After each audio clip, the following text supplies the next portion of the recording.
नाही, नाना असते तर एकतर मुळात ते उद्यानाच आले नसते.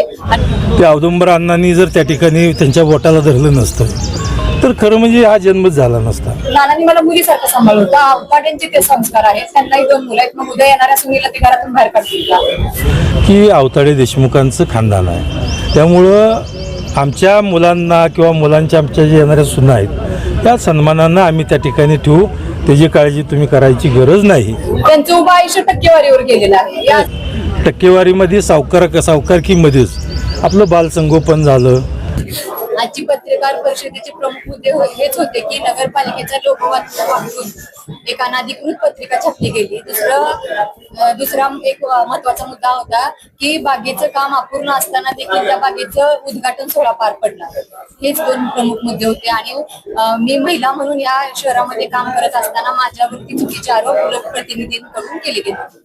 त्यांचं असं म्हणणं आमदार साहेबांचं की प्रशासकीय प्रोसिजरनुसार मी ते सूचना दिली होती आणि त्यानुसार ते उद्घाटन सोहळा घेण्यात आला. नाही, तशी सूचना मला अध्यक्ष म्हणून कुठली सीओ साहेबांकडून आली नव्हती किंवा सीओ साहेबांनी तशी कुठली सूचना पत्रिका छापा म्हणून हाके मॅडम कधी केली नव्हती किंवा ती प्रशासकीय पत्रिका स्वतः सीओनी काढलीच नव्हती.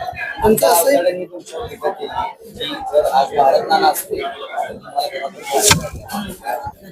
नाही, नाना असते तर एकतर मुळात ते उद्यानाच आले नसते. आणि दुसरी गोष्टी, नानांचे संस्कार नव्हते, ते अवताडे घराण्याचे संस्कार असतील.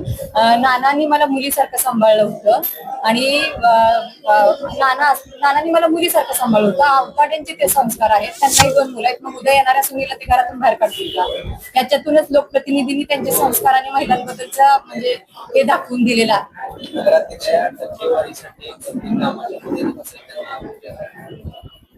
हे म्हणजे मोबाईल म्हणजे हे बघा, टक्केवारीवर कोण बोलतोय? टक्केवारी हा बघा, आमदार लोकप्रतिनिधींनी टक्केवारीवर बोलणं म्हणजे हे असं झालं की हास्यास्पद आहे. त्यांचं उभं आयुष्य टक्केवारीवर गेलेलं आहे. हे असं झालं की सोचिए का के बिली चली हज. त्यांना आमदार होताना सुद्धा शेजाऱ्याला टक्केवारी देऊन आमदार व्हावं लागलं. अध्यक्ष मॅडम, काल मंत्रालयात बैठकीसाठी नाही, मला त्यातलं काही निमंत्रण वगैरे नाही.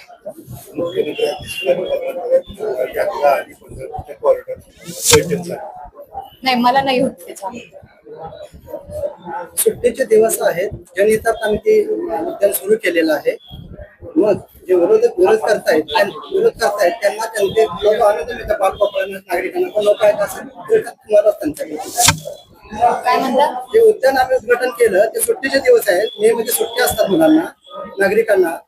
त्या अनुषंगाने मी ते उद्घाटन केले. म्हणजे जनतेला आनंद मिळतो, लोकांना आनंद मिळतो. तो विरोध करतायत म्हणजे कॉमेंट्स करतायत त्यांना लोक असं आम्हाला का नकोय, पण तिथं सगळ्या सोयी सुविधा उपलब्ध होणं गरजेचं आहे. उद्या एखादी दुर्घटना घडली तर त्याची जबाबदारी ते स्वीकारणार आहेत का?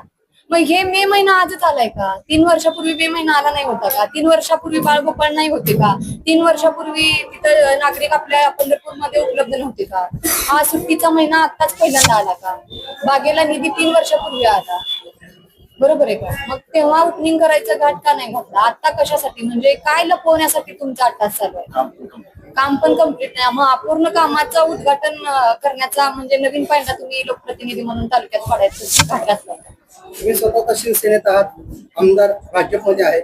समन्वय साधून शहराच्या विकासासाठी काय काम केलेलं तसा जनतेचा शहराच्या विकासाच्या दृष्टिकोनातून चांगल्या कामासाठी नक्कीच आम्ही समन्वय साधून काम करू. पण चुकीची गोष्ट घडत असेल तर मी एक म्हणजे सुज्ञ नागरिक म्हणून शहराचा मी चुकीची गोष्ट तिथे घडू देणार नाही. तिने सल्ला पण दिलाय पायात चांगल्या कामासाठी 2 पावलं पुढे, पाय कशाला घालू? 2 पावलं पुढे जाईन. पण चुकीचं काम होत असेल तर मी म्हणजे त्यांच्या सोबत कधीच नसणार आहे. कारण मग तुम्ही उद्या काही पण अर्धवट काम करताना आणि ओपनिंग झालं म्हणजे असं त्यांनी केलंय, पण नुसती खडी हातरून मंगळवेढ्यात रस्ते काम झालं म्हणून उद्घाटन पार पडलं. आज त्या रस्त्यावर जाऊ शकत नाही तुम्ही, अशी वाईट अवस्था झाली. आणि 3,500 कोटीचा निधी आला म्हणून डंका वाजवलाय. जाऊन तुम्ही एकदा पाठपुरावा करा आणि मला सांगा. चांगल्या कामासाठी हातात हात 2 पावलं पुढे जाणार होता, हात का घालू? 2 पावलं पुढे. नगराध्यक्ष म्हणून जनते उद्यान चालू राहणार पण नाही, नेमकं काय असणार? पुढची भूमिका काय आता? मी त्या उद्यानाच्या 3rd पार्टी इन्स्पेक्शन लावून तिथली जी अपुरी कामं आहेत ती पूर्ण करून, तिथं टॉयलेट वॉशरूमची सुविधा करून, तिथल्या ज्या काही अपुऱ्या गोष्टी आहेत त्या पूर्ण करून तिथं जे काही म्हणजे अजून सोयी सुविधा लागणार आहेत त्या पूर्ण करून स्वतः पाठपुरावा करून ते उद्यान चालू करू. की आपण त्या गोष्टीला थोडीशी बगल देऊया आणि खरं म्हणजे कामाच्या ह्यातूनच उत्तर दिलं पाहिजे ह्या मताचा मी आहे. परंतु कधी मुलांवर वगैरे तुमच्या आला विषय? ठीक आहे, मी त्या ठिकाणी नगराध्यक्ष ताईंना सांगू इच्छितो की अवताडे देशमुखांचं खानदान आहे.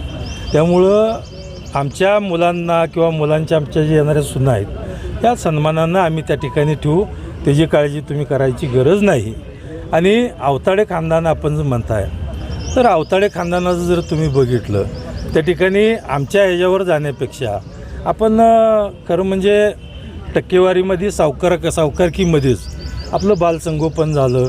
आणि त्याच्यानंतरसुद्धा अवताडे खानदानात असं कोणी केलं नाही की भाकरीच्या फडक्यामध्ये चपल्या घालून भाकरीची शपथ घेतोय असं म्हणणारे आमचे अवलाद अजिबात नाही आहे. त्यामुळं मी आज आपल्याला नम्रपणे सांगू इच्छितो की बरेचशी उकाळ्या पाकळ्या या ठिकाणी येत राहतात. ते औदुंबर अण्णांनी जर त्या ठिकाणी त्यांच्या बोटाला धरलं नसतं तर खरं म्हणजे हा जन्मच झाला नसता.